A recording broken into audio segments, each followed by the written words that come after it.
السلام علیکم ورحمۃ اللہ وبرکاتہ۔ امید کرتا ہوں کہ آپ سب خیریت سے ہوں گے۔ اور جیسے کہ آپ کو معلوم بھی ہوگا کہ کچھ دن پہلے اس کتاب کے حوالے سے میں نے ایک پوسٹ اپنے پیج میں آپ کے میزبان میں نے آپ کے درمیان شیئر کی تھی، مکاشفات القلوب کے حوالے سے، اور اس میں نے یہ بھی لکھا تھا کہ میں آپ کو جو ہے وہ کچھ دنوں میں اس کے نسخے تفصیل بیان کروں گا اور اس کے حوالات بیان کروں گا۔ اور ایک بات اور بتاتا چلوں کہ مطلب ہمارے جو علماء دین ہوتے ہیں ان کی کتنی قربانیاں ہوتی ہیں، وہ ماشاء اللہ سے کس قدر قربانیاں دے رہے ہوتے ہیں، چاہے وہ مسجد میں ہو، چاہے وہ مدارس میں ہو، چاہے وہ تبلیغی جماعت میں ہو، چاہے وہ اجتماعات میں ہو۔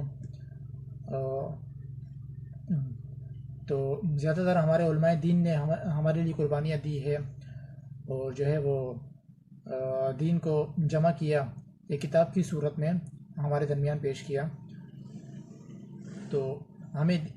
جو ہے وہ دینی کتابوں سے ہمیں بہت کچھ سیکھنے کو ملتا ہے۔ اگر یہ علماء دین نہ ہو تو ممکن نہیں کہ ہم جو ہے وہ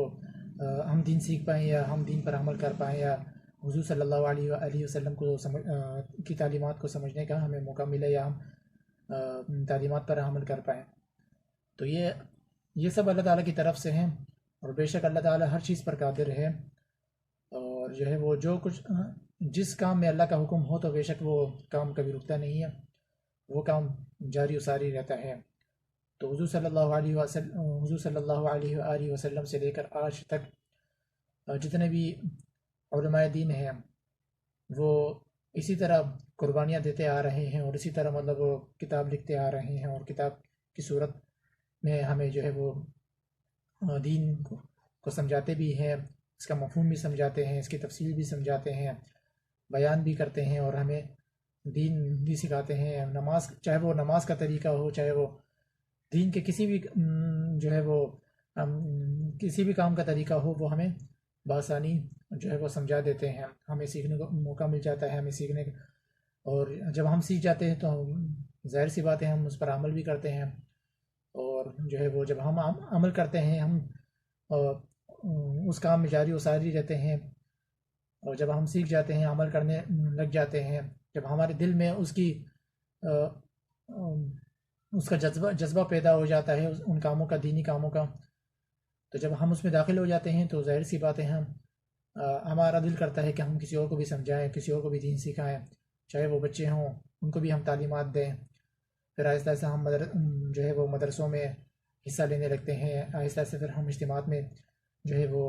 حصہ لینے لگتے ہیں۔ پھر اسی طرح ہم نماز ختم ہونے کے بعد جس طرح سے وہ تعلیم لگتی ہے، حدیث بیان ہوتا ہے، تو ہم اس میں بھی جو ہے نا کیا بولتے ہیں وہ حصہ لینے لگتے ہیں۔ تو یہ ہمارے اندر ایک جذبہ ہوتا ہے۔ تو یہ جذبہ کس چیز کا نام ہے؟ اسی چیز کا نام ہے کہ جب ہم اب میں آپ کو سمجھاتا چلوں کہ شروع سے کتاب کا شوقین تھا میں، پھر درمیان میں ایسا ہوا کہ مطلب وہ 3 سے 4 سال میں، یعنی کہ وہ کتاب کا شوق میں فارغ ہی نہیں تھا، جو ہے وہ میں کتاب سے دور ہو گیا، کام میں آنا جانا ہوا، مطلب اس طرح مطلب گھر کے حالات ایسے ہو گئے، گھر کی پریشانیاں ہونے لگی، تو جس کی وجہ سے نہ مجھے کتاب پڑھنے کا موقع ملا۔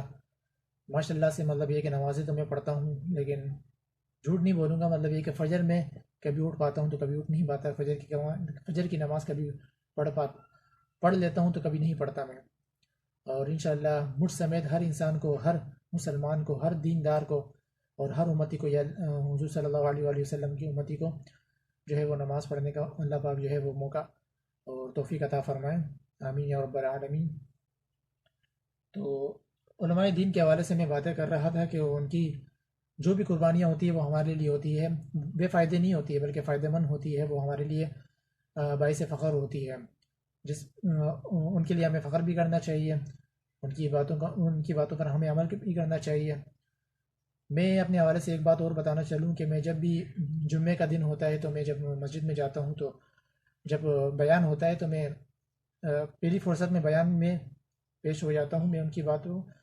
جو بیان ہوتا ہے تو میں اس پہ غور کرنے لگتا ہوں کہ مطلب جس طرح سے وہ مجمع بنا ہوا ہوتا ہے، جس طرح سے مطلب جمعے کی نماز میں تو آپ کو پتہ ہے کہ کافی تعداد میں لوگ آتے ہیں مسجد میں نماز پڑھنے کے لیے جمعے کی، ویسے ہر نماز میں ہمیں حصہ لینا چاہیے، یہ نہیں کہ میں آپ کو جمعے کی نماز ملے تو آپ جمعے کی نماز میں داخل ہو۔ حضور صلی اللہ علیہ وآلہ وسلم آخری وقتوں میں یہ ان کا جو ہے وہ نماز کے حوالے سے یہی بیان جو ہے فرمان تھا کہ الصلاۃ الصلاۃ الصلاۃ، نماز قائم کرو، نماز قائم کرو، نماز نماز نماز۔ تو یہ نماز کی بہت بڑی اہمیت ہے، دنیا کے حوالے سے بھی اور آخرت کے حوالے سے بھی ہے۔ اگر ہم دنیا کو دنیا کو سمجھتے ہوئے آخرت کو مطلب آگے رکھیں، اور ہم آخرت کے لیے مطلب ہم نماز کو قائم کریں، نماز پڑھیں، تو انشاءاللہ ہماری دنیا بھی قائم رہے گی اور آخرت بھی قائم رہے گی۔ ہمارے جو والدین ہیں، جن جن کے والدین حیات ہیں، تو اللہ تعالیٰ جو ہے وہ سلامت رکھے ان کے والدین کو بھی، دنیا میں بھی اور آخرت میں بھی، ان کے لیے، اپنے اولاد کے لیے۔ تو جب والدین کی دعائیں اولاد کے ساتھ ہوتی ہیں اور تو وہ اولادیں جو ہیں وہ کبھی جو ہے وہ مشکل میں نہیں پڑتی، بلکہ وہ جب تک ان کی والدین کی دعائیں اولاد کے ساتھ ہوتی ہے تو مطلب وہ اولاد خوش نصیب ہوتی ہے اور وہ کامیاب رہتی ہے۔ تو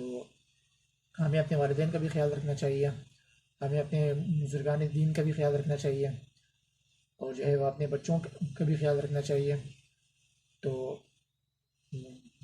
انشاءاللہ مطلب یہ کہ ہم دین پر عمل کریں گے اور دین کو بھی سیکھیں گے اور دین پر عمل بھی کریں گے، حضور صلی اللہ علیہ وآلہ وسلم کی تعلیمات پر بھی عمل کریں گے، احکامات پر بھی عمل کریں گے۔ لیکن ایک بات اور کہ مطلب ہم جو ہے وہ اللہ کے کاموں کو بھول جاتے ہیں۔ وہ کون کون سے کام ہیں؟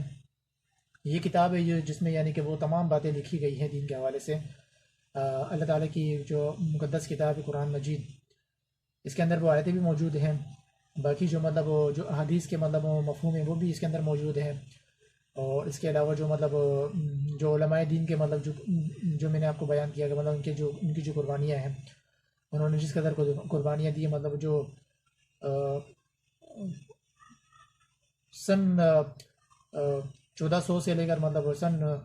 نہ جانے کتنے سالوں پرانی مطلب جو کتابیں تھیں، مطلب وہ انہوں نے مطلب اس کا جو مفہوم تلاش کیا، مطلب جس قدر انہوں نے ایک ایک جملہ تلاش کیا، ایک ایک لفظ تلاش کیا، پھر اس کو جوڑا، پھر اس کو مطلب جو ہے وہ کتاب کی صورت میں لے کر ہمیں ہمارے درمیان جس قدر میں آپ کو ایک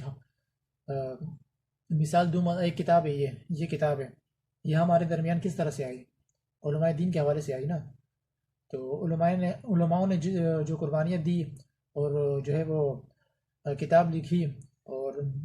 بہت ساری کتابیں ہو گئی ماشاء اللہ سے، ابھی ہمارے لیے کوئی مشکل نہیں ہے، ہم کوئی سی بھی کتاب جو ہے وہ دین کی اٹھا کر اگر ہم مطالعہ کریں تو ہمیں اسے بھی جو ہے وہ سیکھنے کا موقع ملتا ہے، پڑھنے کا موقع ملتا ہے، دوسروں کو سمجھانے کا موقع ملتا ہے۔ تو یہ لگن ہوتی ہے، یہ اس سے جو ہے وہ اس سے لگاؤ کا ایک ذریعہ ہے۔ تو اگر ایک مفہوم ہم اٹھا کر پڑھیں تو آہستہ آہستہ اگر ہم اس کتاب کو پڑھنا شروع کریں تو انشاءاللہ آپ یقین مانیں کہ آپ جو ہے وہ آپ کا لگاؤ اس کتاب کے ساتھ ہو جائے گا۔ قرآن کو اگر ہم اٹھا کر پڑھیں اور آدھا سپارہ ہو، قرآن مجید ایک ایسی کتاب ہے جو نہ ختم ہونے والی کتاب ہے، تا قیامت مطلب یہ کتاب قائم رہنے والی کتاب ہے۔ تو اگر ہم کوئی سی بھی کتاب نہ اٹھائیں، لیکن اگر ہم قرآن مجید کو بھی اٹھا لیں، اس کا آدھا سپارہ پڑھیں، اس کے 3 پیج پڑھیں، صفحے پڑھیں، یا اس کا ایک سپارہ پڑھ لیں، تو یقیناً ہم جو ہے وہ ہم کامیاب رہیں گے، اور اللہ تعالیٰ جو ہے نا وہ اللہ تعالیٰ سے بات کرنے کا بھی موقع ہمیں ملتا ہے، اللہ تعالیٰ سے محبت کا بھی ہمیں موقع مل جاتا ہے، اور جو ہے وہ اللہ تعالیٰ